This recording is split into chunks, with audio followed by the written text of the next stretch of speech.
Muy buenas, bienvenidos a Pienso Infinito. Soy Jesús Pinto. ¿Sabes lo que es la tos de las perreras? Es una tos seca, que suena como si se atragantara. Evita las guarderías y los parques si hay brotes. Ventila, evita los collares de presión y consulta a tu veterinario sobre posibles vacunas.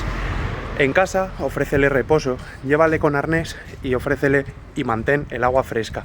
Si decae, presenta fiebre o no come, acude al veterinario. ¿Sabes si en tu zona hay casos? Escribe tos en los comentarios y te paso un protocolo. Estupendo día.